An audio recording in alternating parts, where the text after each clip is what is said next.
തിരുവനന്തപുരം നെയ്യാറിന്റെ തീരത്തുള്ള മൈലക്കര ഗ്രാമത്തിലെ ഓണാഘോഷങ്ങൾ വളരെ വിപുലമായിട്ട് തന്നെ ഇന്ന് പുലർച്ചയോടുകൂടി ആരംഭിച്ചിരിക്കുകയാണ്. ഞാനിപ്പോൾ ഉള്ളത് ഈ മൈലക്കര ഗ്രാമത്തിലെ പ്രധാനമായും ഇവിടുത്തെ ഈ ഓണാഘോഷത്തിന്റെ ഭാഗമായിട്ട് ഒരുക്കിയിട്ടുള്ള ഈ അത്തപ്പൂക്കളത്തിന്റെ നടുവിലാണ്. ഇപ്പം എന്തായാലും ഈ അത്തപ്പൂക്കളം പ്രധാനമായിട്ടും ഒരു ആശയം പങ്കുവെക്കുന്നത് ഈ ശിവലിംഗത്തെ ആലിംഗനം ചെയ്തിട്ടുള്ള ഒരു ഗണപതിയാണ്. കഴിഞ്ഞ ദിവസങ്ങളിൽ അത്തം തുടങ്ങി ഓരോ ദിവസവും ഇവിടെ അത്തപ്പൂക്കളം ഒരുക്കി വരുന്നു എന്നുള്ളതാണ് ഇവിടുത്തെ മൈലക്കര ബ്രദേഴ്സ് നമ്മോട് പങ്കുവച്ചത്. എന്തായാലും ഇന്ന് പുലർച്ചെ നമ്മളിവിടെ വന്നപ്പോൾ മുതൽ തന്നെ ഒട്ടനവധി മത്സരങ്ങൾ ഇവരിവിടെ നടത്തി കഴിഞ്ഞിരിക്കുകയാണ്. ഇനി എന്തായാലും വൈകുന്നേരത്തോടുകൂടി വടംവലി മത്സരം, ഏറ്റവും രാത്രിയിൽ ഓണത്തല്ലോടുകൂടിയാണ് ഈ മത്സരം അവസാനിപ്പിക്കുന്നു എന്നുള്ളതാണ് നമ്മളിപ്പോൾ അറിഞ്ഞിട്ടുള്ളത്. എന്തായാലും നമ്മുടെ സുനിഷ ഇവിടെ ഉണ്ട്. ഇവിടെ ഇപ്പോൾ വളരെ ആവേശകരമായിട്ടുള്ള ഓണ പരിപാടിയുമായി ബന്ധപ്പെട്ട് കലമുടക്കൽ മത്സരമാണ് നടക്കുന്നത്. എന്തായാലും നമുക്കിതിൻ്റെ ഒരു കൂടുതൽ വിശേഷങ്ങൾ എന്തായാലും നമുക്ക് സുനിഷയോട് തന്നെ ചോദിച്ചു നോക്കാം. സുനിഷ, എങ്ങനെയാണ്, ആവേശകരമാണോ ഈ മത്സരം? അയ്യോ, ആവേശകരമായ മത്സരം, കലയടിക്കൽ മത്സരമാണ് ഇവിടെ നടന്നുകൊണ്ടിരിക്കുന്നത്. 3 പ്രാവശ്യം ഈ പറഞ്ഞ പോലെ നമ്മളെ ഓർമ്മകളിലേക്ക് ഇങ്ങനെ കൊണ്ടുപോകണം. വിംചേട്ടാ, ഒന്ന് നമുക്ക് ആ കലവടി മത്സരത്തിന്റെ ഇതിലേക്ക് കാണിച്ചാലേ, ആദ്യം കുട്ടികളെ ഇപ്പൊ കുട്ടികളുടെ മത്സരമാണ് നടക്കുന്നത്. കുട്ടികളെ തോർത്തുകൊണ്ട് ആദ്യം കെട്ടിക്കൊടുക്കുകയാണ്. എന്നിട്ട് കലം ഏതെങ്കിലും ഒരു ഭാഗത്തേക്ക് വെക്കും. ഇതുപോലെ കെട്ടിയതിന് ശേഷം എനിക്ക് തോന്നുന്നു 3 വട്ടം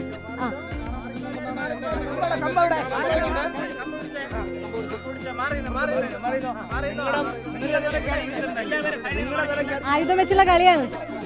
തീർച്ചയായിട്ടും സുനിഷ, എന്തായാലും ഈ കലമുടക്കൽ മത്സരം എന്തായാലും വളരെ ആവേശകരമായിട്ട് മുന്നേറുകയാണ്.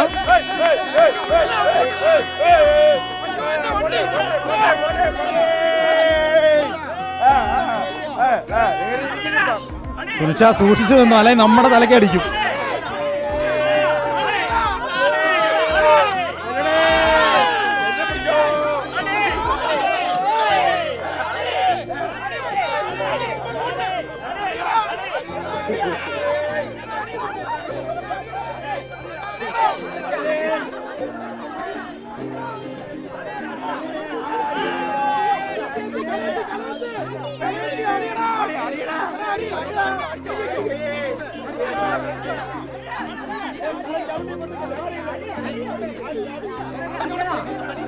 ആ വഴിയെ വീട്ടിൽ പോകുന്നതാണ് തോന്നണത്.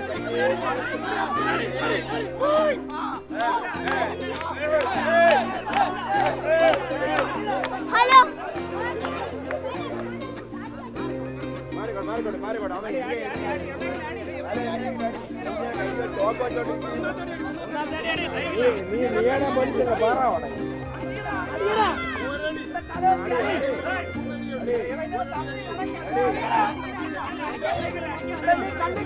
കലം കാലിൽ തട്ടിയാൽ മാത്രമേ അടിക്കൂ എന്നുള്ള വാശിയിലാണ്.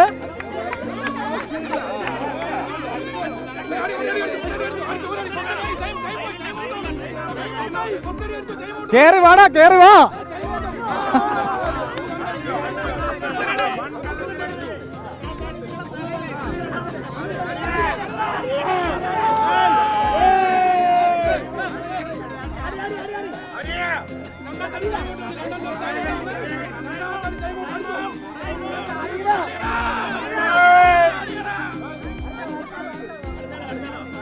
സുനിഷ, ഈ കലമടി എന്തായാലും റോഡിലാണ് അടിക്കുന്നത് എന്നുള്ളതാണല്ലേ നമ്മൾ കാണുന്നത്. അയ്യോ, സത്യം പറഞ്ഞ കല അടിക്കോ ഇപ്പൊ അടിക്കുന്നു പറഞ്ഞ അവസ്ഥയിലായിരുന്നു. കലം ഇങ്ങനെ ഓരോരുത്തരും ഈ കലത്തിന് പണ്ടൊക്കെ നമ്മളെ കെട്ടിയതിനു ശേഷം നമ്മൾ കലത്തിന്റെ സ്ഥലം എവിടെയാണെന്ന് ഓൾറെഡി ഓർമ്മിച്ച് വെക്കുമല്ലോ. അപ്പോഴേക്കും ഇവർ കലം മാറ്റി വെച്ചിട്ടുണ്ടാകും. അങ്ങനെയാണ് ഇവന് കാലുകൊണ്ട് തപ്പി കല എവിടെ കിട്ടുന്നുള്ള പ്രതീക്ഷിച്ചിരിക്കുകയാണ്. ഏതായാലും കലത്തിലേക്ക് അടിക്കാൻ പറ്റിയിട്ടില്ല. ഈ നമ്മളെ ഉറിയടി പോലെ തന്നെ കലവടി ഇപ്പൊ ഭയങ്കര സെറ്റായിട്ട് പോവുകയാണല്ലേ സുനിഷ? തീർച്ചയായിട്ടും എന്തായാലും അവൻ റോഡിൽ അടിച്ചു എന്നുള്ളതാണ് നമ്മളിപ്പോ കണ്ടത്.